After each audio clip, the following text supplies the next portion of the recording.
ko ngai takin kan chief guest le kan resource person la hian lo chuak sela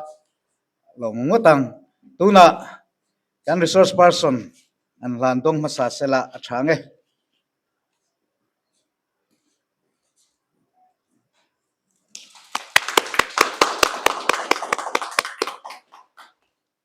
tuna kan chief guest lan tur som halang le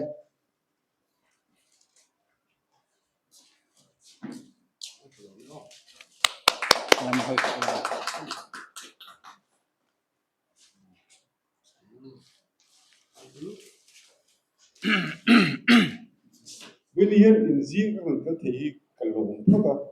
Mania Hemiran, so the Titia, Maro, two to dear on Kalaro, John, that they do not say, boy, is I look Topania. Karon Kala to more, what I do, Kalupa veteran Tokum so cooking Vedua. To say he can do Vedel, not Zel or the thing I say, do not do it, and think that not Zel or in 2 hours, Winnie and Zing or the Yen, how more Kati. In well moon, the introduction to Poka dinner and to the here, Ming go tail of one amo.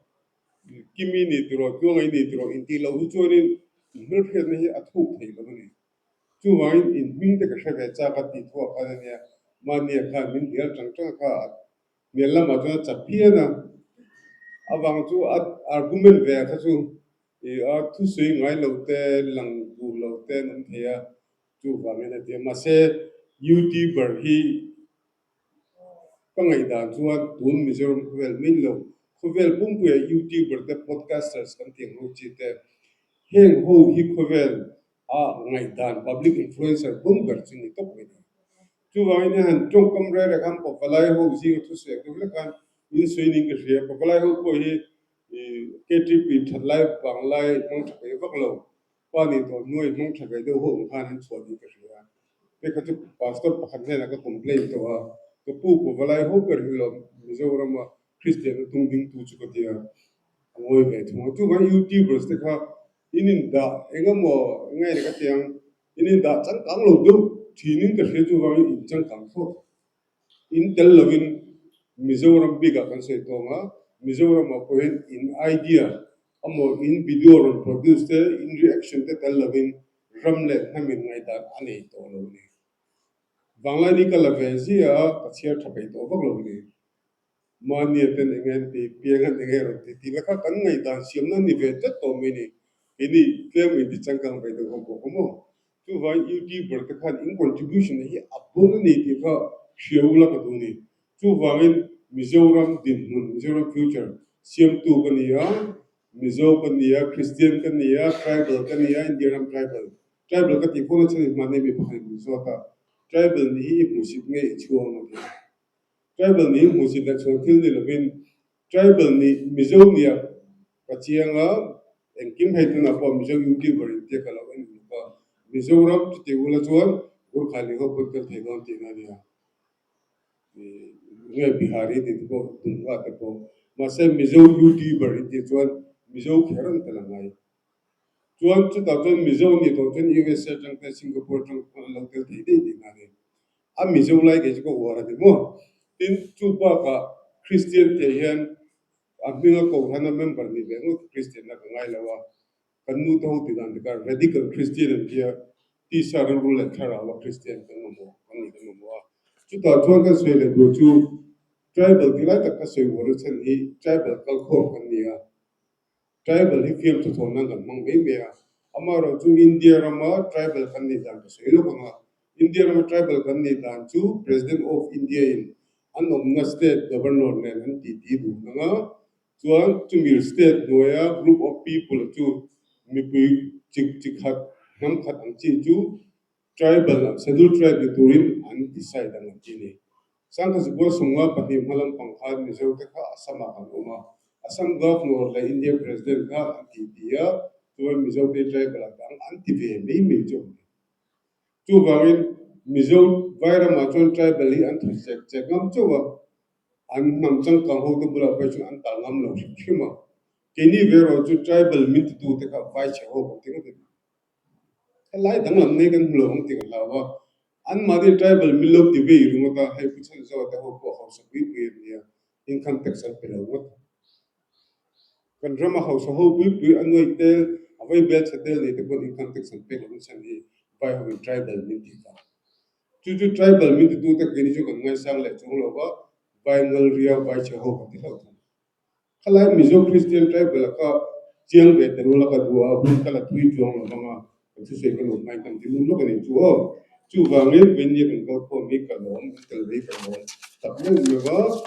in beauty birthday ka ngai sang chu wa in ro in din ni min an ron ni sa tel chu ma ro ngai sang lo chu ni kon I tho be ni chu ti ngam lo ti ni awan chu nang ni ho tel lovin sarkar phala na emo sarkar se sen na mo chi kha mi kuin ngai dan siam tak tak to no chu ban I poi mo da kha han pa sarkar na thok ni ve si lo roi ni ve si lo chuan in poi mo lot lak o mi ti kha tunai social media ko vela information technology san to na kon swini chu ban in din sang ani ti kha mizo christian tribal ho jinga ro ro ko in din sang ani ti swai do veni yan tôi tin sự coi sẽ các thủ đoàn rất tập trung lâu chiar thuộc thuộc lạc thì sẽ chẳng một cái zone nó là đua rồi chọn cho tôi cái ô chọn cho mà cái zone đó là lâu chuan như sẽ thêm lâu thì các sẽ chuyển nó đi chú vào zone này ngâm tụ của bên lâu ngoài phát triển lạc cái đua chuan YouTube bật cái cover tiếng cái đó rồi bị thành cái rồi gì cả advocate engineer cái kia sẽ bị là tôi mình giàu gì ngà engineer advocate công chuyện cái này này engineer atanga advocate tani le ni ekala soi ngai me la ji atang ka soi me me e BLLB de ni thea M English LLB LLM poni the ma se B tech amo BE background atanga LLB practice am chun ko ni ika ngai tom de win kan soi ni chu mas chapo mari mi ti prim ni tam ko ya mani po social media dia ga mo pu de ju chapo ni phung lo ro pi si ti ka ti ti pakhat ngue comment ka ni zelu duga duga ka se to lo wa anina baleng ro po ko be chin ro ta to ni comment le don ni dia anina lo leng to anina kan kum ka lo no ma chu wa ke kha de chu ba min ngai dan ro thi I su pon ting min ngai dan ti chu a se be cha pa ma se mi ngai dan ni om ma tum lo pakala kai siang wo iso pokat mi ngai dan chu se be reng ting min sei ati be hu chi mà sẽ chúng mình chú có phép tập cái này á, bắt đầu tập cái này á, tiếng Hàn mà tung xuống rồi thì cả xây đua, chú vàng mình ngày đàn ai bắt theo được tiếng ấy mình ngày, cái này bắt theo được cái ngày thì cả, à bây mình có xây đua, so cái chọn YouTuber hi anh hắn xây á, cái lâu rồi cái tiếng YouTuber bên ngoài thì cái lâu rồi cả, thì 5,000 subscriber đi cả, 10,000 thì đâu có cái lâu thế monetize thì không ai về ta có qualified về cấp đó sẽ thế cái đó don cái lo in cái rem chan dan na in cái sẽ lo mà rồi chú in zinga trong tal hạt lo ba in in thok lak in bo lak hi về cái cha cái này thì cả suy đua thằng nghe là bên chuan YouTube để có về tin cái đó tại hiện áp phek ni la cái này áp phek masala mà khan YouTube kan siam hian hay hi American YouTube có trong cái lab này जो YouTube có trong này là thứ sẽ tôi nghe thế tại hiện anh đi trong cảng dốc to chuan YouTuber học sẽ đạt millionaire ta con ông thôi không hậu cái nào YouTube lâu trở lại đàn anh sẽ trong cái con sẽ chú content khăn luôn tu thế này min alar thil lar ne ti wanga po ve ka khar la tu ti content ka ise thiam zong ise tui zong atu tu ne te ne content is king ti le content ka thu pi ber ne te content ka ane view chun engam kun chei moin fakna te thildang dang kha anda thin mahula content ka anoi chuan views le khami ngai sang ku ka tam thin ro ni ti chuan ti zong le thek zong niche ti ga sa bi niche khami a hai chu ka ti zong ni lo I sexual crime lang kung ka ti zong ni lo sports po ka ti zong ni ko lo politics mo lang kung ka ti zong ni ti kha nei ve tur an ke ni money line ve de zong money department ve de zong nei tur an tia tin athon thu kha a story kha kan siam dana khan kan han siama an han ena second som thum velen ena en chok zel teng an tia akala antenan piang te he thiam me akala minute thakaden kha minute somthum video kha minute thakaden kha akal phum ku akhet the thine tam ber chu ka khan akal phum tu shelawa mi den enge ne sei tum le abang ai nom kem le an tia an en rea to thang an en thei dan tu ngai tu chu tu ne te ni kan she tu chu abuse kam khan ni lawa blog na kha an views rei chung duration of views ni wang khan thil mu nom deuh views kha nuai khat pom sela a total duration of views kha te chun sum mu in kham kha an talo ni chu wangin a views kha rei tu chuan mi te kha an en cho kha en kuin nge chap tu khan ka sim thiam tu ni chuan consistency and management atile helai hi chuan antina mizo official channel in zir to wa pian in chumi chulun upload thina mo ni tin target per upload je thi tiang chi consistency khani ka tu ni re wang wang a thakata re a chuan a local le a ni tin upload le ko pa chang jam pathum ter upload vela kha chuan viewers le subscriber ka attract lo heap lo ka ni chu wan in viewers te le in subscribers te kha ni he ka jadal en china he chuan Friday à chú chú chuộc này nghe à chú làm bằng serious issues rồi chú chuộc á Monday à jokes làm bằng anh tia chú tiếng cho tin anh lâu bây giờ đang cùng chú có anh sẽ thiêm tu này tin này chính in vor la hi quay mỏ thì cái số phụ thì nó mặc đâu mấy chú chú kia là chú in tì là thiêm anh tia cái thiêm là va min tì là chú cái mà để lên mình đang ăn cái này thế bút sang cho hen cái nào chú sẽ lại đơn mình gặp lại mấy thế này mình làm gặp em mà ni xí lâu thế thì có in thì lá về em thế này lá về em khăn cả ôm giờ cái sự phụ thì nó in thì là em mà ni formula ni lo sai lo kha alar wang lai khan cái pa kha sự thì nó sai lo khan pathian he lal pa kalar về tu nak tu batangin atilo sai lo kha zaila ma uara ti chou char sai lo ti lar tu mi dang fek ke hian ka le lama tangin amo entinan se ne hian kar le ting kalar ve du tingot le lo chu ai lar hi maglu tu pa pathian thura ka lar a khela te tia lar a khel ho ju ngol pu ka ui lar khel vak lo tu mi te min ti lar nei lar tla ka min ngai chuan chu ka soi tu ma chu lar hi tong pong khel tum reng su lar khan je nei lo mi hian min kyang ko wa lar hi sho mi tiam enge ti ka te ti ho thina be kha chu so mi hui fang ko thi rang dong siam bula sang kong si ra ka lo zung ni ko tor chak de hun ka ni ron ka han ding chok be chim lam pang motor so ni ge siam je 0203 ti ka an dinga enge ni on ho thu ko so mi ni o ka ti kong si ra ka lo zung ka motor pa ni su trep ka ka chak to lo han ding du ni chung ka zung zo kha arong kal kha tu hia da sang te ni mu ti on ni ka ti kha kan la pui du che an ti ta zunga trong khan chia da chang te dia se chang zu kong si ra zunga ni mo i kha al lo phe ve oni chu ka fanu hiari ap thanga lo mo tra kha ka pa chu kha mi na khe to le se kong si ra te da zung le thina chu ai lar chu chak lo chu ka de ka phe kri mo du na mu na zu te ko asa kha chu ai lar ma ton du na ka zunga lar chu ba lo om chuang lo tu vang la khat tung pong cha lo tu ne pathen remati chuan mi te mangin mi te la thin di kha ani tin atom na be tom ne be la mi front page cha poi mo ka ti kha ai kan cha sun tam bra ni bi so ka zu emo eng emo light e mood off emo mood over light and social media al view lo ai hi ti he o che tu ami pa pe che alo bu du ka ni tiang ai tam ti tam lu ko chu wangin an hu lo ka in sir em na mi khen thei tu an chang le thin ulu lo deuh fiam tu ama post emo comment emo kan du ve ani kon mi dang ta na poi lo chi tu lo deuh mi dang ta ru ti na lo tu chi a pot ve mei thiam nge tu ne chu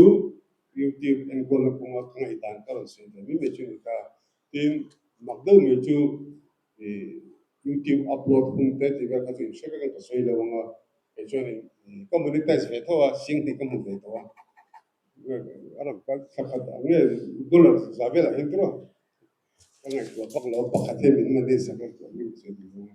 hết cái sao không là đó thì cái những cái phần này rất là rất là này tuan tu anh ấy kan sẽ cái YouTuber in poi mo ra kha ka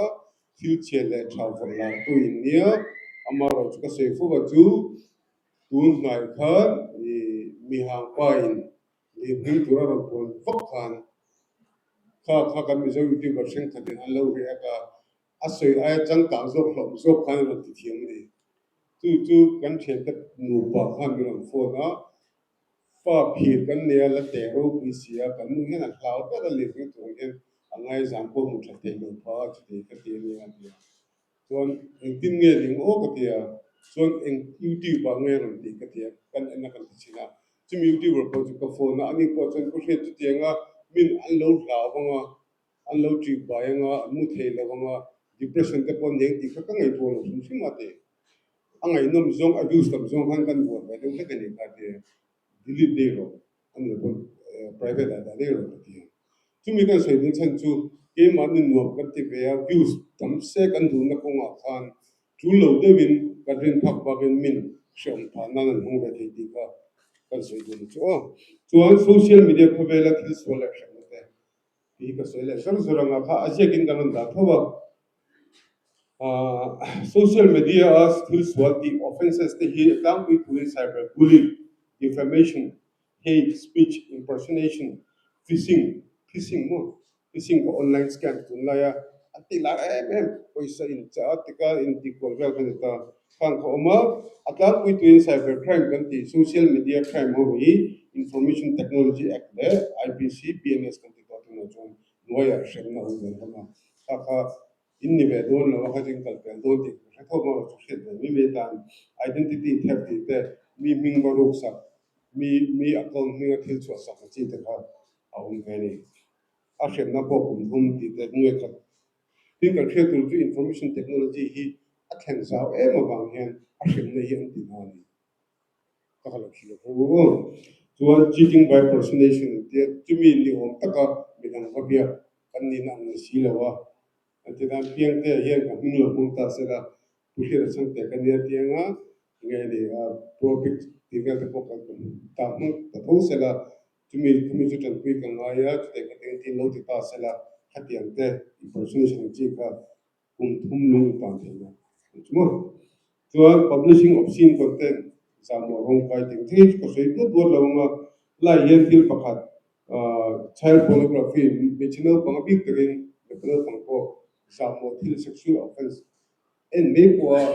chi lo ang chi khan dan a ham dan a ham stick lu like ber kala ge chumo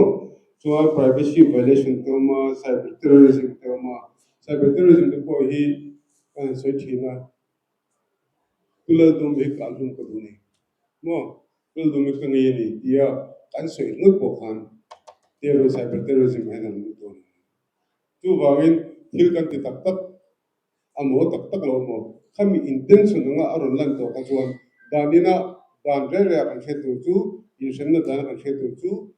ai shen na le na lo chu en ko lo ni sela an du ber chu men's real dia thil so ti na ni ai intention ka poi mo ni mi pakhat ka lo chil hum ta ma se aron dan du thu do ka nga su lu ni tu wangin more than 11 304 302 million 304 culpable homicide not amounting to murder amaro chu mi pakhat au mano sen pakhat ain veng hum zo lo ti ka sia we mi alovin in sum hok lovin ka tai thata chu ta chu ngai bang en bang in khano pang te khain veng thei lo wa motor lom ni ti por se lo wa chakdem ni kan lui chu wang tha i poi ti lo te na tal vai intention a ka poi mo ti su duwa chuan a top nam perra su private cyber terrorism criminal intimidation threat te ka shen na ko je ka a top ber ka su du plus kan nei ve no thin to chu mi so singa defamation ka sia lo ka ka du ka chu le defamation ka lo ngai thaula a him dan ko sei thu o sai YouTube rin nia tu te mo se selin du eni सरकार से सेलिंग हुआ वो में हम वो वक्त से सेलिंग हुए नहीं चुन जों जों आ जों कल से सेल दा चु के ने defamation case or thei tu chuan pakhatna dor ngai mi thu sei kha antidan pianga kan ngam tal tu le ko pianga kan mang lian pianga hian chu ta chuan chumi chuan thil ru ning ka thu ka so ta se bo ka chu bi kan chung ko la chu ta ka mu ning ka khat a che kha kha thi piang ham pu ane si lo chuan dot ani le ni lo a hriat chu ta ani le lo hriat che lo chuan defamation re pui mo ka se per chu mi chung chang kan se khan dot ani nge thu di pum lum lo mo ku hriat da chu athawa mel tha fela ma se azuru ilai ka tani adang zong kha chu di me the a to lai zuru lai kha lo ru ngai lo tai la ko zuru lai khan tu si lo ta ila ku hria da kha ti mol ko ka do bangin kha tiang khan ka lo sia palam no ko lo se ka chuan defamation ani le tom tani awang chu a soi ka chan chen soi kha din ka khat da ni pakhat na o defamation ka chuan kan hria tu chu thu dik kan soi in soi fela or ka dor kan soi kan tang ha panina le chuan khami isuya wa khan kha pa khan to na ani ve thung do ni antina puchan zo hi minister lo ni ta ama sum do nga lo ngai tai la social worker to lo ni to ka khan puchan zo chan chin isui na khan tik lo boxia isui khan puchan zo khan asum do na mo an ma tho na khan che the lo pha ani chuan information na ilu na I ho nga ti na ni la ta ni chuan tuna ka soi du lai per a mo lai ka to na ka mun du chu politician te public servant ngom public leaders kan ti ho mi pi na thanan than ho bc chung ti ta mela mayor ni mo mla ni mo mp ni mo mi pi na than ho elected ho ere I public leaders ni ta ni public leaders te mla minister ho te government servant officer ho chu chang ho te until the soy sel anu memory information case or lo chunga special mo ka special do wan chu in tumber le kan tumber tur po mi mal in be ne ni lovin sarkar phalla na soy sel bo fakamo thin ni ba ni chu ba kan public leader te ho reng reng hi mi pui na kan than tem ni an chunga kan thik tu che ko ba us at pe chuan eng tim ni ani che dan an zui brand thangin an pui ni an sui thi ni kha an king do thina an tila thina an ni chuan kan ai o kan than te ni chu wai an che dan ni kan sui thi ani ti dei chu wangin na tinge kan sui ke ti phan zo kha akora ha ta na mo akal ta na chang kang lo kan ti chuan phan zo kan ngi thim de kan ai o ani ve a chu wangin ti pura kal sang mo tu ta orisa kal sang in mizoram ti bin thagat ai che dan ni chu wangin ai che dan ni thak ba se tiang chia kan sui se kha defamation ating ta lo ta ka sui du chu mai kan sum throi tu te sui se I se la bangu amal kan sui se kha an mi mal nu mo ngor ni lo bin ke ma ni mizoram le ta na an che chi a changa thil fulo ara ko kan koi tu defam chu mu yang chu kan prove the chu public good en dia mi pui ram le ta na thatura mi kan sui se la nia an mi mal kan hot wang ni lawa ram khoi tu ni wang mo officer ni ang wang mo ten ni chuan information or thei lo tu ni klai ta ka ron por ru o klai ta ka ron por don ni kan officer ka pok soi fu thina public a zui me kan khat de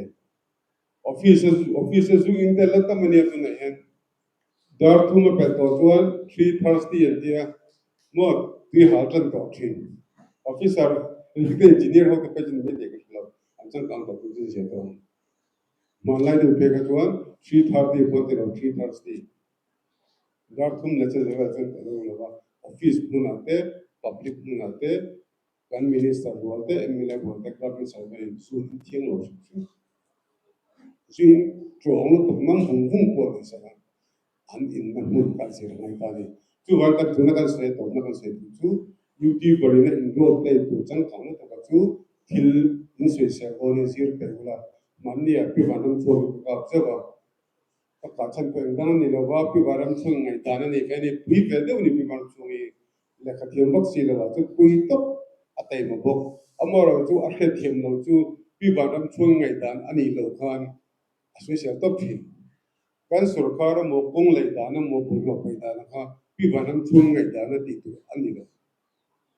up by dan tu kung lai dan tu ka plan and estimate on vector chuan pi baram chuang khan asoi sel main and plan and estimate an approve hi engting nge ni hela yen dumping ground siam reng an siam lo chuan tan siam tu ni ka ti le ngon chi chu vai sarkar ka kung ka sei sem ko yen sarkar ina approve plan and estimate asiam hi kan khet te ko kan ai thi ni chu vai central women and dikamo NGO minimo ve ngamo ruling party kan dikani kon kasi 14 June ZPM chalai ho hisabin sarkarin ma ala tu anilam dan angin ma ala tu ania technical report ma DPR chintani chung de chukan se kai du nia hun tam tak ka hong ko wanga ka lom a tin kada kan zon am te chung chang te ringa ve dia kan minister se la pudon ka shela ba po ni se la minister fel tak kan ne ya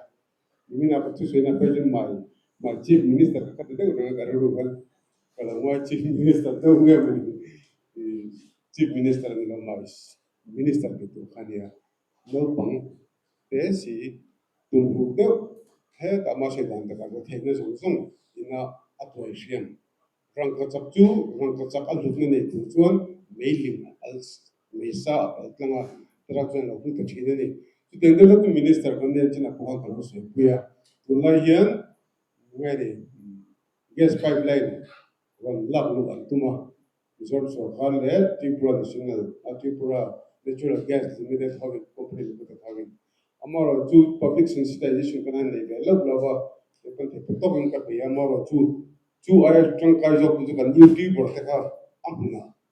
Tripura asukal ta wala amide ba ngari ko bi ka agar tala sukal ta wala kutan pai man tan te ka zug lakta wala nang ma ni styling in UT baron abla ka sub me wala ti kha ka ngai do te lai chuan kan sarkar ara the sumani lo wakti kan shaveka chuan sarkar te se sang lo taila kan minister in atu chuan company ho kha reserve sela MD ka kan mi la satan he an to duana ma ni tam pon chadona pi kan pi do rio ka shetin soisem sela ti ka lo sei lo ni chu ara sei don thawin garinga chu ala tiang chu ko garinga hau tak don lo an suk sei minister yang kau saya kau cakap hello ese kan na parega thora kuch corona an thena wan de ton be lo ni chu wang klai te ka kan lo sei lo wi chu in rol zum min te be the ma ko ka che ga pin ti la ba kai do na kha lam la ta na chatho ni wang han kai su te pak lo